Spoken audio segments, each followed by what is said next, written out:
아멘. 거위. 여러분들은 그 철새 거위를 한번 상상해 보시길 바랍니다. 거위는 참 놀라운 동물이라고 우리 생태 또 생물학자들은 얘기를 합니다.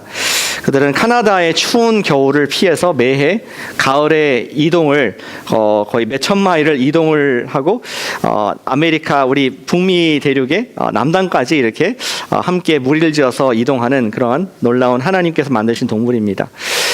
이 동물을 관찰하면서 특별히 이렇게 함께 이동하는 V자 패턴을 보면서 우리가 교훈을 얻을 수 있는 것이 몇 가지가 있다고, 네 가지가 있다고 우리 석소인도 목사님은 얘기를 한 적이 있습니다. 첫 번째 교훈은 맨 앞에 있는 거위는 리더십을 로테이션 한다는 것입니다. 맨 앞에 있는 그 앞에 V자 꼭지점에 있는 그 거위가 많은 바람을 받고 또 저항을 받기 때문에 쉽게 지칠 수 있는데, 바로 뒤에 날개에서 날고 있는 V자 날개에서 날고 있는 거위들이 위치를 바꿔주면서 그가 번아웃 되지 않도록 하는 그러한 모습을 관찰할 수 있다고 얘기를 합니다. 또 두 번째 관찰되는 것은 V자 대형으로 비행을 함으로 인해서 대형 안에 있는 거위들은 서로에게 상승할 수 있는 기류를 만들어준다고 합니다. 앞에 있는 거위가 날개짓을 하기 때문에 뒤에 있는 거위가 그 바람을 타고 그렇게 많이 날개짓을 하지 않아도 그걸 타고 같이 거리를 갈 수 있다는 것이죠. 그래서 혹자는 말하기를 다른 새들이 날개짓을 하면서 가는 것보다 71%나 더 높은 효율을 가지고 좀 더 먼 거리를 갈 수 있다라고 얘기를 합니다. 예를 들어서 펠리칸들이 무리를 지어서 이렇게 이동하지는 않지 않습니까? 펠리칸 혼자 이동하는 것보다 이 철새인 우리 거위가 이동하는 것이 훨씬 더 효율적이고, 우리 그 해군에서도 이러한 편대 비행을 그러한 이유로 하는 것을 우리가 보게 되는 것이죠. 세 번째 관찰되는 것이 있습니다. 한 거위가 다치거나 아프면 다른 두 마리의 다른 거위들이 함께 대형에서 이탈을 해서 그 거위를 돕고 보호한다, 잠시 상륙을 한다는 그러한 관찰을 했습니다. 무리를 지으면서 서포팅하는, 낙심하지 않도록 나고자도 함께 챙기는 그러한 자연의 모습을 보게 되는 것이죠. 마지막 네 번째는 소리를 내어 우는 거위가 있는데 항상 뒤에 있다고 합니다. 우리 생각할 때 앞서가는 그 꼭지점에 있는 거위가 꽥꽥 하면서, 거위가 꽥꽥거리나요? 어떻게 우는지 모르겠지만 오리도 아니고, 근데 앞에서 헝킹하는 것이 아니라 뒤에서 헝킹을 한다고, 그런 거 아닐까요? 앞에 있는 거위가 리더가 하고 있는데 우리가 잘 따라가고 있습니다, 잘하고 있습니다, 격려를 하면서 이렇게 하는. 왜냐하면 거위는 리어뷰 미러가 없기 때문에 뒤에 따라오는지 알 수 없어서 이렇게 소리를 통해서 앞으로 계속 한 팀으로 가는 모습을 본성적으로 갖고 있고, 또 그것을 인해서 목적하는 먼 거리도 갈 수 있는 에너지가 있다라고 우리 생물학자들은 얘기를 합니다. 이것은 본성이고 또 자연의 그런 섭리입니다. 근데 하나님께서 세상에서 저와 여러분들을 부르셨을 때 우리를 거위로 부르셨을까요? 펠리칸으로 부르셨을까요? 다시 말해서 우리가 혼자 살도록 부르셨습니까? 아니면 무리를 들면서 교회를 이루도록 부르셨습니까? 아마 자명하게 우리를 부르셨을 때는 거룩한 성도로서 교회를 이루며 하나님 나라를 함께 확장하도록 이렇게 부르신 줄로 믿습니다. 그런데 그리스도인이 되었다고 해서 자동적으로 하나님의 백성이 함께 사는 것이 편한 것은 아니라고 생각합니다. 왜냐하면 우리는 세상에 살면서, 예전에 세상에 살았으면서 세상에서 경쟁과 또 내 어떤 개인의 발전을 위해서 고독한 싸움들을 많이 해온 사람들인데, 그런 사람들을 모아놨다고 해서 자동적으로 우리가 교회 생활을 어떻게 해야 되는지, 우리가 하나님의 성도로서 어떠한 복음의 그런 삶을 살아야 될지를 아는 것은 아니라고 생각을 할 수가 있습니다. 복음 공동체로 새롭게 구성된 교회에서 어떻게 서로를 취급해야 되고 어떻게 존중해야 되는지를 아는 것은 복음을 살아내는 중요한 요소가 될 수가 있습니다. 우리는 흔히 얘기할 때 하나님께서 나를 향한 뜻이 무엇일까? 하나님께서 지금 나에게 원하신 것이 무엇일까? 그것에 굉장히 포커스가 되어 있습니다. 오늘 주일 와서도 나에게 주시는 은혜된 말씀이 있으면 좋겠다, 나의 그 기도가 들었으면 좋겠다, 이런 생각하는데, 성경은 나라는 용어 대신에 우리라는 말을 많이 사용하고 있습니다. 오늘 말씀의 주제는 간단합니다. 우리를 향한 하나님의 뜻이 무엇인가? 특별히 우리가 이번 봄의 가스펠 프로젝트 서신서에 나타난 예수님의 복음을 살아내는 것을 계속 말씀을 나누고 있는데 나를 뛰어넘어선 하나님 백성들 우리를 향한 하나님의 뜻이 무엇인가를 우리가 알 때에 우리가 내가 혼자 할 수 없는 내가 갈 수 없는 거리를 함께 편대 비행을 하며 하나님 나라를 위해서 크게 쓰임받는 그런 우리 교회가 될 줄로 믿습니다. 교회를 향한 우리를 향한 하나님의 뜻이 무엇인가 오늘 본문에 두 가지를 말씀을 해주고 있습니다. 로마서 12장 9절부터 18절까지 말씀을 우리가 함께 좀 보길 원합니다. 근데 배경을 드리겠습니다. 로마서는 어떤 책입니까?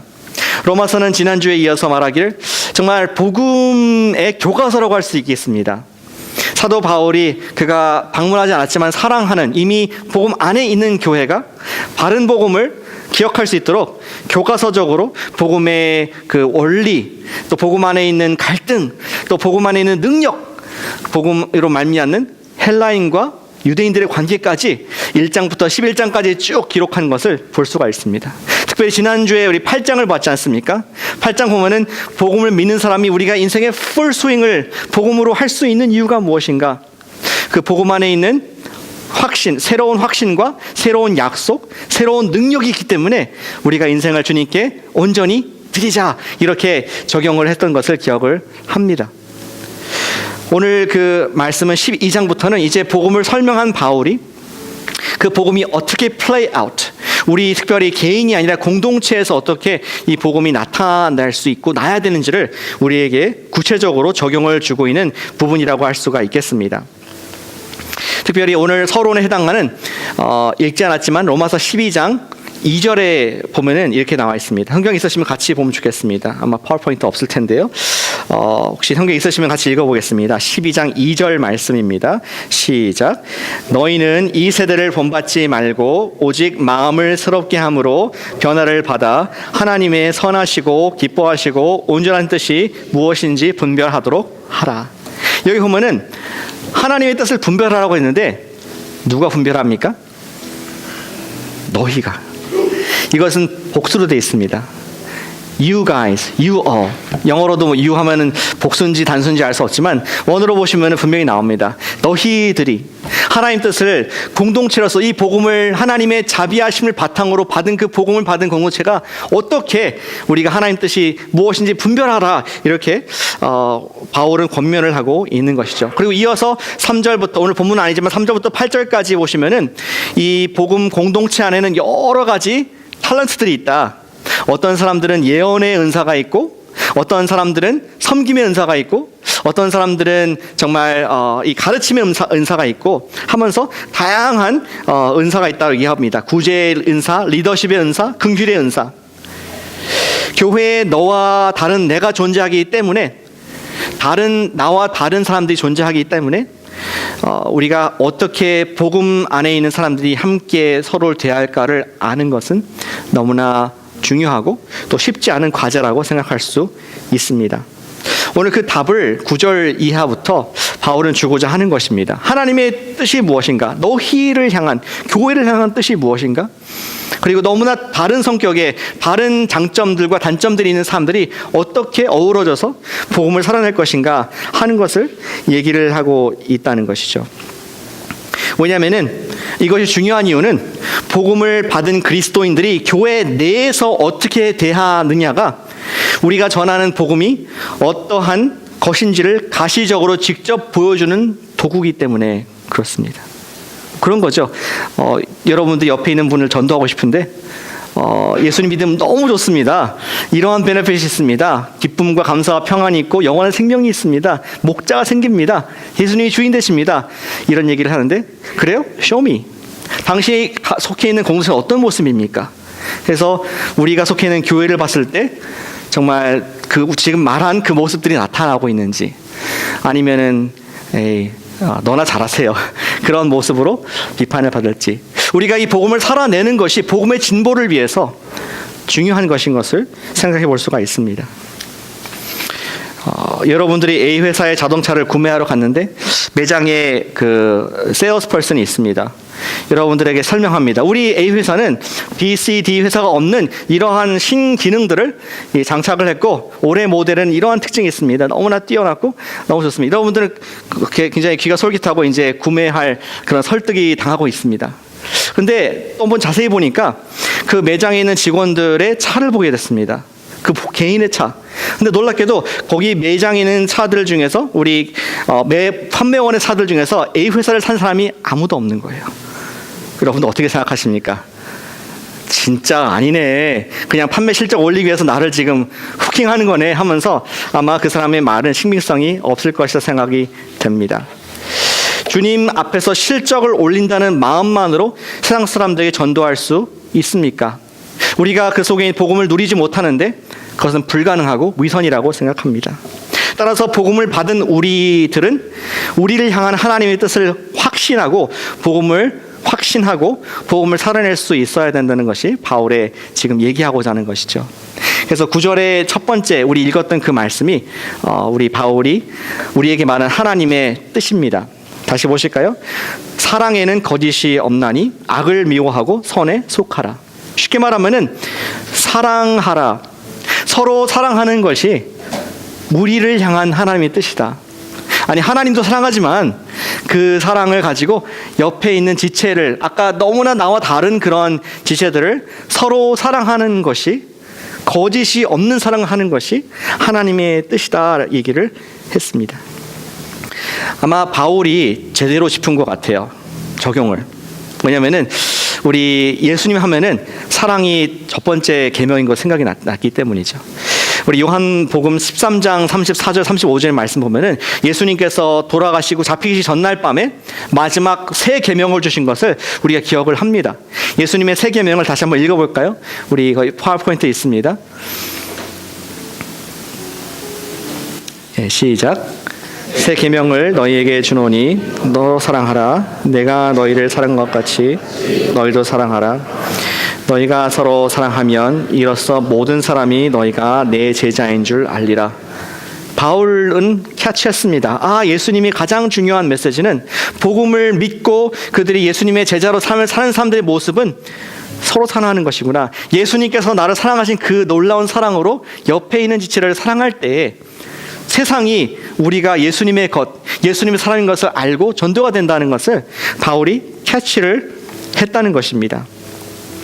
마치 모세를 생각할 때, 이스라엘 백성들이 모세 생각할 때 첫 번째 떠오르는 것이 십계명이었습니다. 그리고 돌판이었습니다. 많은 율법들.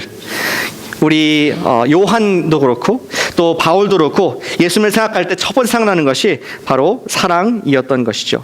근데 이 복음 안에서 경험되는 서로 사랑은 마음에 관한 헌신이 있고 또 행동에 관한 부분이 있음을 구체적으로 얘기를 합니다. 우리 머리에 결단이 있고 손에 행동이 있다는 것을 바울은 적용을 얘기하고자 했습니다. 9절 다시 보시면은 거짓 없는 사랑을 말하면서 악을 미워하고 선에 속하라. 악을 미워하고 증오하라는 그 뜻입니다. 악과는 전혀 관계없는 삶을 살라는 그냥 체질적으로 감정적으로 그러한 악에 대한 거부감을 갖게 되고 선에 속한다는 것은 결혼을 뜻하는 단어입니다. 접붙여준다는 것입니다. 하나가 되는 것입니다. 상대방의 가장 최고의 선이 이루어지기 원하는 그러한 DNA적인 우리 본성적인 영적 본성을 가지라. 이것은 하나의 커미트먼트를 말하는 것입니다. 사랑은 무엇이냐? 어떤 감정 이상으로 내가 상대가 가장 큰 선을 얻고 상대가 죄를 미워하는 그것을 내가 바란다는 그러한 결단, 의지, 내가 사랑하겠다. 내가 그 사람을 그러한 아가페의 사랑으로 사랑하겠다. 그러한 얘기를 지금 바울이 하고 있다는 것이죠. 결단입니다. 거기서부터 사랑이 시작한다고 말할 수가 있겠습니다. 그리고 또 이제 손이 따라가죠. 10절에 보면은 서로 우애하고 존경하기를 서로 먼저 그리고 그걸 통해서 부지런히 주를 섬기는 모습을 얘기하고 있습니다. 영어로 하면은 outdo one another in showing honor. 앞에서 말한 그런 사랑으로 말미암아 존중하는 그런 행위를 outdo 서로 경쟁적으로 선으로 practice 하라 하면서 genuine love, 진정한 거짓이 없는 사랑은 우리가 그 사람의 정말 진정한 선을 원하는 그런 사랑의 결단, 그리고 그분을 위해서 섬김이 있는 그런 손의 봉사, 이것들을 지금 바울은 얘기를 하고 있다는 것이죠. 이런 결단과 행동이 있는 사랑이 바울이 말한 복음 공동체의 첫 번째 그러한 뜻, 하나님의 뜻이라고 말할 수가 있겠습니다. 우리 그 사랑, 요한 1서 4장의 말씀을 예전에 한 몇 주 전에 읽었던 말씀이 기억이 납니다. 그 사랑은 세 가지 사랑 중에서 아가페 사랑이라고 말씀을 드렸습니다. 아가페 사랑은 가장 best kind of love, 가장 좋은 질의 사랑, 그 사람의 가장 필요한 영혼 구원에 관계된 그런 사랑을 말하는 것이고, 또 그 amount, 질에 있어서도 엄청난 사랑, 무한한 사랑, 아들을 아낌없이 내어주실 만큼 사랑하시는 그런 하나님 자신을 주시는 엄청난 사랑인 것을 얘기를 했죠. 근데 그런 사랑에 서로에게 나눠줄 것을 카메타라, 그것에 헌신하고 결단하라는 것을 바울은 첫 번째 복음 커뮤니티에게 권면을 하고 있습니다. 이번에 여행을 하면서 제가 역사의 중요한 또 의미 있는 현장에 가게 되었습니다. 우리 간판 하나 보여주실까요? 읽으실 수 있나요? 예. 미국 오신 지 오래되셔가지고 한자를 다 저는 잘 못 읽겠습니다. 근데 거꾸로 오른쪽에서 왼쪽으로 읽는 겁니다. 읽으시는 분도 계십니다. 대단하십니다. 그래서 우리 중국말로 하면 쌍디가 아십니다. 하나님 애인, 그래서 사람을 사랑하셨다. 요한복음 3장 16절을 네 글자로 요약한 현판입니다. For God so loved the world. 하나님께서 사람을 사랑하사 독생자를 보내주셨다는 것을 네 글자로 축약을 했고, 이것을 란소에 있는 그런 병원에 옛날 간판을 뮤지엄 박물관으로 조금 만들어서 남겨둔 것을 볼 수 있었습니다.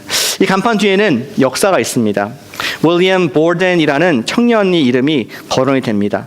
윌리엄 보덴은 1887년도에 태어나서 1913년까지 살았던 그런 사람이었는데, 그는 실버 스푼, 우리 은수저를 가지고 태어난 사람이었습니다. 아빠가 광산의 그런 업을 소유했고, 그래서 어렸을 때부터 부유한 집에 자라났습니다. 그가 시카고 지역에서 엄마가 먼저 믿었고, 예수 믿었고, 그도 예수 믿게 돼가지고 무디 바이블 처치를 다녔습니다. 그 교회에 출석했고 주일학교를 다녔으며 고등학생이 되고 16살 때 졸업을 했습니다. 그리고 백만장자입니다. 여러분들이 백만장자라면 아들에게 어떤 졸업 선물을 주겠습니까? 1900년도 초에 어떤 선물을 줄 수가 있겠습니까? 어떤 사람은 자동차를 주지 않느냐, 근데 자동차가 아직 없었습니다. 무엇을 줬겠습니까? 이 보든 패밀리가 아들에게 윌리엄에게 준 것은 세계 여행을 할 수 있도록 해줬습니다. 그래서 윌리엄 보든이 그가 유럽을 여행했고, 또 우리 중동을 여행했고, 아시아를 여행을 했고, 돌아오는 길에 자기 마음이 뜨겁게 불타게 됐습니다. 무엇으로? 이 세상에 너무나 복음을 모르는 사람들이 많구나, 하나님의 복음을 한 번도 들어보지 못하는 사람들이 이렇게 많구나 하면서 자기가 결단을 합니다. 이 하나님의 사랑을, 놀라운 예수님의 그 사랑을 내가 전파하는 선교사가 되리라. 그리고 그 결심이 식어질까 두려워서 자기 성경책 뒤 표지에 두 글자를, 단어를 적습니다. No reserve. 아낌없이 내가 다 드리겠다. all in이다. 그렇게 결단하고 헌신합니다. 그리고 나서 그가 미국에 돌아와서 다시 대학을 진학을 하죠. 근데 간 곳이 예일 대학교였습니다. 그 당시에도 좋은 학교였고, 정말 미국의 가장 똑똑한 젊은이들이 오는 그런 학교였습니다. 그곳에서 수업을 들으면서 하나님을 섬기고 아침마다 기도하는 모임을 만들었습니다. 처음엔 두 사람이 모여 기도했는데, 나중에 졸업할 때 4학년쯤 됐을 때는 정말 스몰 그룹들이 많이 생겼고, 통계하면 1000명 가까이 학생들이 기도하는, 새벽 기도를 하는 그러한 모임을 이 청년으로부터 시작이 됐다. 이러한 기록이 남아 있습니다. 그리고 이제 드디어 졸업했으니까 어디를 가야 되잖아요.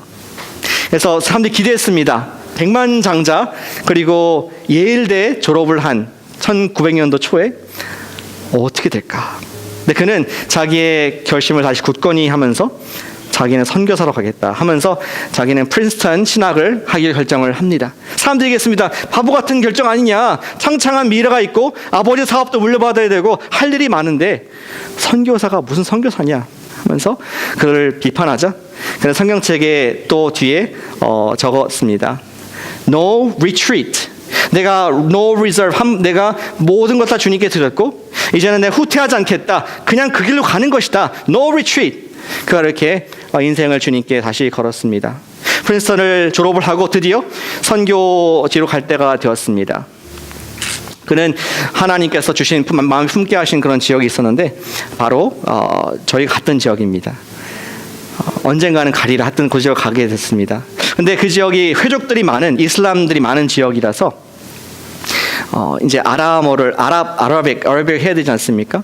그가 이집트에서 1년 정도 시간을 보내면서 언어를 배우게 됩니다. 근데 그가 병이 걸립니다. 나중에 알게 됐는데 뇌수막염에 메닌자이러스에 걸려가지고 그가 발견된 즉시 한 달 뒤에 사망을 하게 됩니다. 그의 나이는 25살.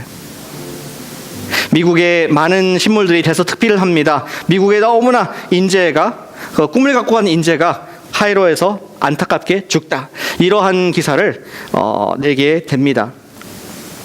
정말 그의 죽음이 헛된 것이었습니까? 하나님의 관점에서는 그렇지 않았습니다. 나중에 보덴의 유품으로 발견된 성경책, 아까 보았던 그 성경책 뒷면에 2개 단어가 더 발견됐는데 No reserve, no retreat, and no regret. 내가 후회 없이 하나님의 아가페의 일에 들었기 때문에 후회가 없다 하면서 그 인생이 결코 헛되지 않은 것을 많은 사람들이 알게 되었습니다. 근데 그 이야기가 거기서 끝은 아닙니다. 우리 볼덴을 기념해서 그의 뜻대로 볼덴 패밀리가 그 당시에 허드슨 테일러 차이나 인랜드 미션 내지 선교를 하고 있는 그 선교 단체에 돈을 80만 불을 기증을 했습니다. $800,000. 굉장한 돈이죠 그 당시에. 했고 그의 이름으로 우리 윌리엄 볼덴의 이름으로 우리 그가 가고 싶어했던 란소 성에 병원을 복음 병원이라는 이름으로 그곳에 세우게 됩니다. 그 놀라운 것은 그 뒤에 미국에서 또 잉글랜드에서 스코틀랜드에서 많은 젊은 의사들이 가가지고 거기에서 사람들을 치료하고 또 봉사를 하고 복음을 전하는 일들을 계속했고 비록 공산권이 돼서 그 뒤에는 끝이었지만 지금 우리가 가보니까 여전히 그 복음의 향기가 있는 것을 발견하게 됩니다. 사람들은 궁금합니다. 회족들이 이게 왜 여기 있는가? 하지만 그 임팩트가 우리를 사랑해서 여기까지 온 그 사람을 잊을 수가 없어서 비록 기독교인은 아니었지만 그들이 그를 기념하고 복음병원이라는 이름을 그대로 갖고 있는 지금은 또 란조 제2병원이라는 이름도 쓰지만 지금 건물도 남아있고 박물관 남겨있는 그 모습을 보면서 참 감동을 받았던 기억이 있습니다. 한 사람의 사랑의 결단 때문에 한 사람의 아가페에 대한 헌신, 하나님께 받은 그 놀라운 하나님이 세상을 이처럼 사랑하사 독생자를 주셨다는 그 확신 때문에 내가 그런 아가페로 오늘 본문의 말씀처럼 내가 다른 사람을 거짓 없이 사랑했다는 결단했기 때문에 지금 100년이 넘게 지난 이 시점에도 많은 선생님들이 그곳에서 복음을 증거하고 있는 그런 모습을 볼 수가 있었다는 것이죠. 윌리엄 볼덴의 죽음은, 젊은이의 죽음은 결코 헛되지 않았습니다. 사랑하는 여러분, 우리 복음 공동체에서 나와야 되는, 그 나올 수 있는 것은 우리 거짓 없이 사랑을 결단하기를 원합니다. 아멘. 거짓 없이 사랑을, 우리 거짓 없는 사랑을 결단하시기를 원합니다. 우리 한번 해보실까요? 거짓 없는 사랑을 결단하자. 그러한 사랑은 예수님의 복음의 사랑을 받은 사람의 결단에서 나오게 되는 것입니다. 그것이 거짓 없는 사랑이라고 말씀을 합니다. 그리고 더 나아가서 바울은 outdoing in love, 서로 사랑하기를 먼저 하는 그런 사랑. 그러할 때 세상 사람들, 특히 아직 예수를 믿지 않는 분들이 우리를 통하여서 예수님을 알게 된다고 선포를 했고 윌리엄 볼덴이 죽어서까지 우리에게 간증을 하고 있습니다. 그런데 사랑은 결단 이상인 것을 우리 나머지 구절들이 또 얘기를 해줍니다. 하나님께서 우리 복음 공동체에 향한 뜻은 무엇이냐? 사랑을 resolve, 결단하는 것. 우리 볼덴처럼 3가지 결단한 것 이상으로 두 번째는 마음을 같이하여 서로를 섬긴다는 것입니다. 같이 해보실까요? 마음을 같이하여 서로를 섬긴다. 키워드는 섬김입니다. 우리 사랑의 결단, 거기에 대한 커밋먼트, 헌신이 첫 번째였다면은 두 번째는 사랑의 실천, 그것을 다른 말로 섬김이 우리 복음에 나타난 현상인 것이죠. 사랑과 우애에 대한 이야기를 한 바울은 하나님께서 기대하신 두 번째 뜻을 나타내고 있습니다. 12절부터 18절까지 나와 있는데 리스트가 쫙 나오고 있습니다. 소망 중 즐거워하고 항상 기도하고, 13절에 성도들의 쓸 것을 공급하고 손님을 대접하고, 14절에 힘들게 하는 사람을 축복하고, 15절에 애경사를 함께 해주는 등등. 한마디로 요약한다면은 교회를 향한 하나님의 뜻은 서로를 섬기라는 것입니다. 섬김은 앞서 말한 하나님의 사랑의 계명과 관계없는 것이 아닙니다. 거짓없는 사랑이 결단이고 마음이라면은 섬김은 사랑의 행함, 사람의 사랑의 실천이라고 할 수 있겠죠. 공동체를 섬기는 방법을 좀 간단하게 보길 원합니다. 12절부터 몇 가지 좀 보도록 하겠습니다. 공동체를 섬기는 방법 중에 하나가 교회 공동체를 위해서 기도하는 것입니다. 공동체의 연약함을 보았을 때 교회가 어떤 교회도 완벽하지 않죠. 연약함이 있습니다. 그러한 어려움을 보았을 때 교회를 향한 하나님의 소망을 바라보며 기도해 줄 수 있는 것이 섬김의 모습이라고 바울은 얘기를 하고 있는 것이죠. 12절에 소망 중에 즐거워하며 환난 중에 참으며 기도에 항상 힘쓰며. 성도들이, 우리 교회를 이룬 복음을 받은 사람들이 할 것은 환난을 보았을 때, 트러블을 봤을 때 그것을 문제로 보기보다는 하나님께서 어떻게 이것을 우리를 통해서 그분을 닮아가신 도구로 사용하실까, 그런 소망 가운데 기도하는 것을 섬김에 포함을 하고 있습니다. 또 다른 섬김 방법은 어려움을 당하는 성도에 쓸 것을 공급하고 손님을 대접하는 것이라고 13절에 나와 있습니다. 다른 사람들의 필요를 채워주는 것, 먹을 것, 그리고 또 외로운 나그네들에게 친구가 되어지고 환대하는 것, 이것이 우리 복음 공동체의 섬김의 모습 나타날 수 있다고 얘기합니다. 우리 교회는 손님이 많은 교회라고 생각이 듭니다. 항상 이 지역 특성상 출장도 많고 또 이동도 많고 커맨고가 많은 것 같습니다.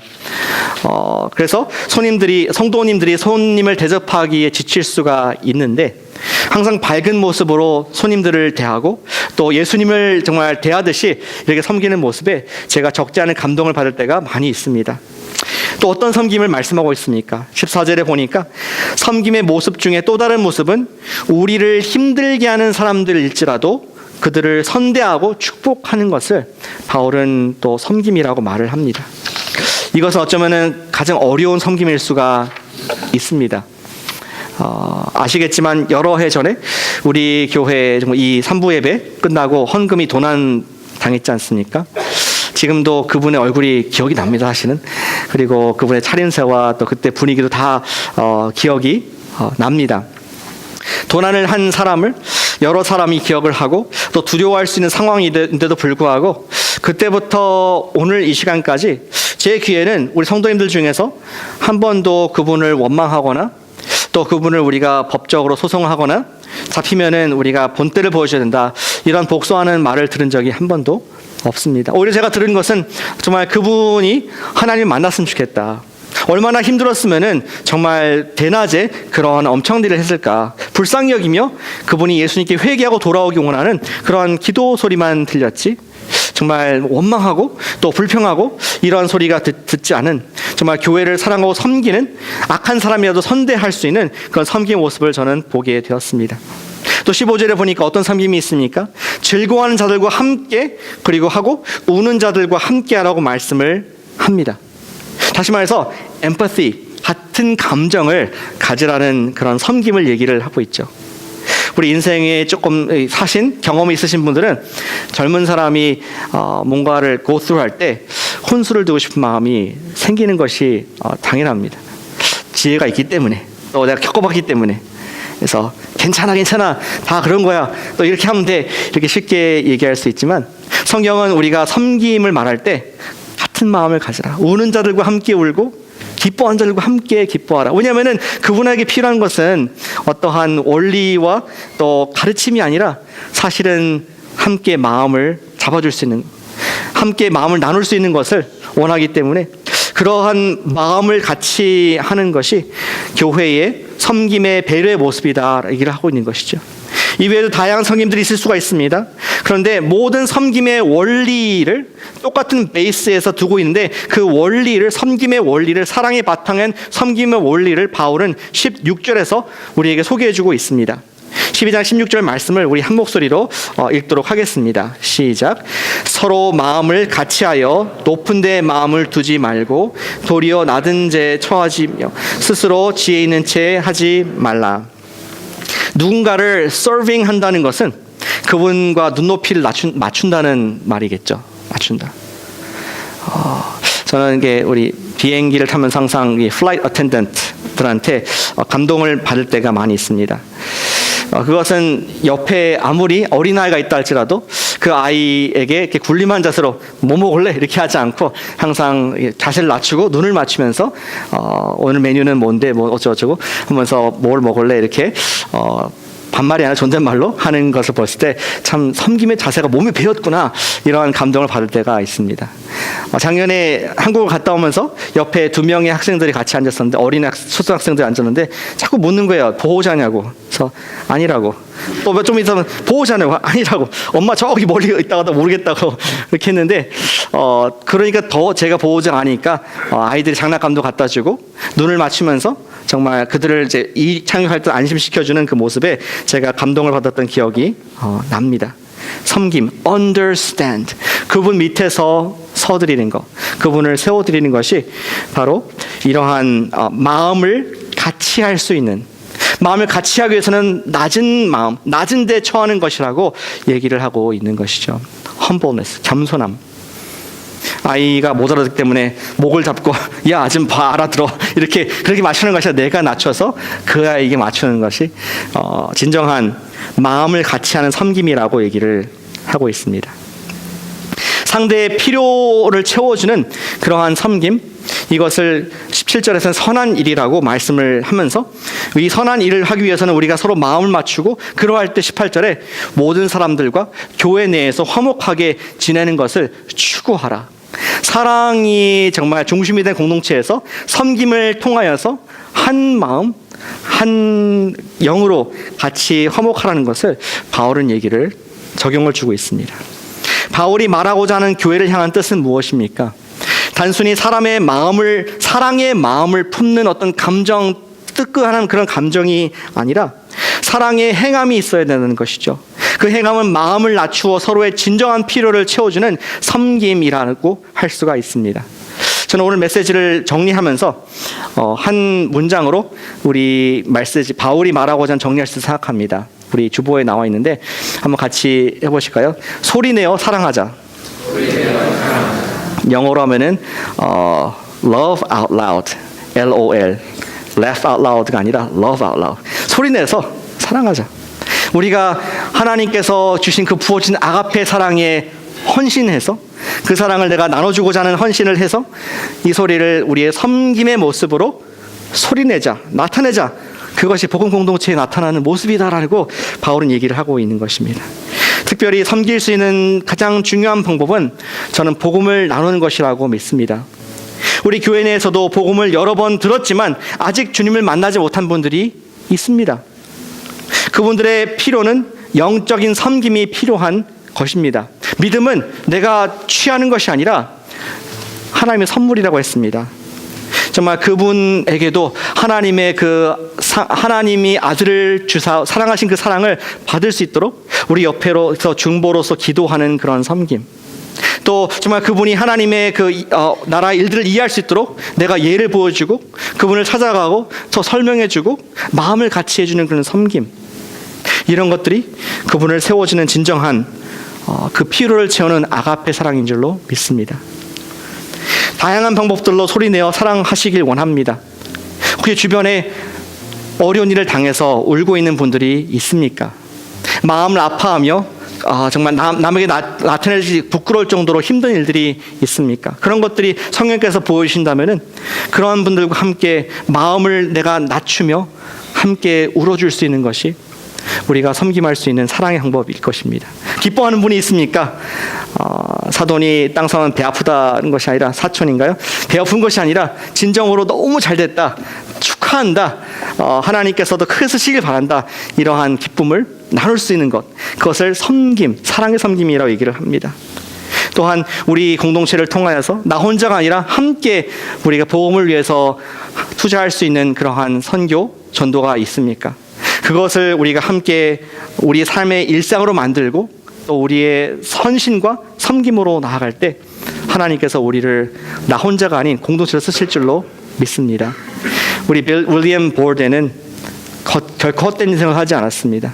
그 한 사람이 자기의 인생을 하나님의 사랑에 걸었을 때, 헌신했을 때 후대까지, 지금까지 그 향기가 남아있는 것처럼 우리가 오늘 큰 하나님의 나라를 위해서 큰 거는 못하더라도 주님, 제가 바울이 말한 것처럼 거짓 없는 사랑에 자신을 헌신합니다. 마치 부부가 목사님 앞에서 약속했듯이, 당신이 검은 머리가 팥뿌리도록 이 사람을 사랑하겠습니까? I do. 어떻게 알아요? 안 살아봤는데. 자신 있어요? 아니지만 내가 헌신합니다. 내가 서약합니다. 내가 이 증인과 하나님 앞에서 약속을 합니다 하는 것처럼, 주님, 이 아가페 사랑이 나를 통해서 나갈 줄로 믿습니다. 하나님 말씀에 순종할 때에 내가 알지 못하는 100년 뒤에라도 하나님의 복음이 나갈 줄 믿는 마음 가운데, 주님, 제가 형제를 사랑하고 자매를 사랑한 일에 제가 I do, 헌신합니다. 그러한 우리 마음의 결단을 시작으로 해서 섬기고 또 나누고 사랑을 행함으로 인하여 우리를 통해서 복음의 역사가 계속적으로 쓰여져가는, 예수님께 페이보릿한 그릇으로서 쓰임받는 저와 여러분 되시기를 주 예수님의 이름으로 축복합니다. 네, 기도하겠습니다.